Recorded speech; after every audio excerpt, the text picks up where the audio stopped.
Est-ce qu'on a un gros plan sur les yeux de... même dans les écrans pour que le public puisse voir? Pas de lentilles de contact, hein? Non, pas du tout. Regardez bien devant vous, ne bougez pas.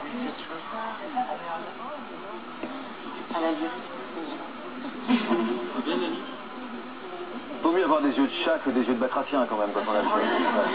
Et pourtant vous en avez souffert quand vous étiez plus jeune? Oui, beaucoup, oui. Oh, ouais. Des moqueries, ça fait sur les garçons, beaucoup. Un jeu entre garçons au collège, au lycée. Quel jeu? Les jeux, c'était qui réussira à sortir avec le chat et la jeter après. Voilà. C'était vraiment celui qui allait y arriver à la fin de la semaine était content, quoi. Donc c'était vraiment un jeu.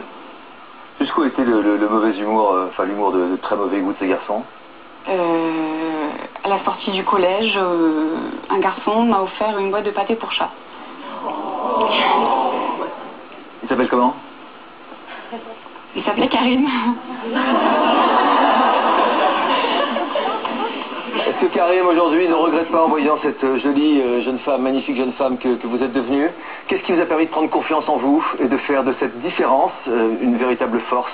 Encore une fois, je dis vraiment un regard de chat. Il y a pire. Waouh!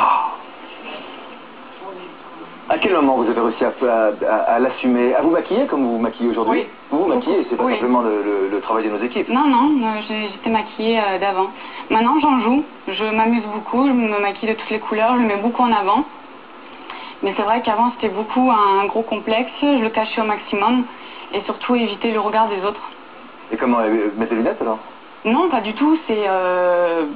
en gros, j'avais pas beaucoup d'amis, quoi. C'était vraiment... Moins on me parlait, mieux c'était. J'arrive pas à le comprendre, ça, franchement, que des yeux de chat empêchent d'avoir des amis. Je veux dire, si quelqu'un me parlait, un garçon ou une fille de la classe me parlait, c'était vraiment foutu pour lui, hein. C'était...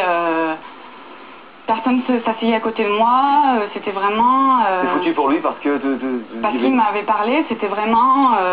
C'était la paria, quoi. Voilà. À partir de quel moment vous avez réussi à prendre confiance en vous et à vous rendre compte à quel point tout le monde... Je crois que ça plaît à tout le monde, ça, non? Hein? Chapeau, non? C'est joli, quoi. J'ai pas l'habitude de le voir, en fait. Donc ça fait bizarre comme ça à l'écran quand même, ça impressionne. Mais sinon, c'est vrai que c'était, même de temps en temps, c'est encore dur à le porter. Ah bon? Dans les magasins, le vendeur, quand je vais faire mes courses, il fait 3 fois le tour du magasin, du rayon pour voir mes yeux. Il va chercher la caissière qui est derrière, qui va chercher le vendeur qui est à l'arrière. Et je me retrouve avec les 4 ou 5 caissières plus le vendeur qui est devant moi. Quel succès! Oui, mais des fois, les vendeurs ou même les gens dans la rue, ils se retournent et... Qu'est-ce que vous leur dites à tous ces gens aujourd'hui? Maintenant, c'est une fierté. C'est vrai, grâce à mon métier aussi. Parce que dans la restauration, j'ai pas le choix, bien sûr. Les clients me le disent et... Mais tous ceux qui vous tournent encore autour aujourd'hui, qui appellent les uns les autres, etc., qu'est-ce que vous avez envie de leur dire? En compliment, c'est vrai. Maintenant, je me mets plus en avant, j'ai plus de confiance. Et grâce à mon fiancé aussi que j'ai rencontré il y a un an. Beaucoup aussi. Qui vous a aidé à prendre confiance en vous? Tout à fait, oui. Qui vous a pas parlé de cette différence tout de suite? Il l'a vu au bout d'une semaine.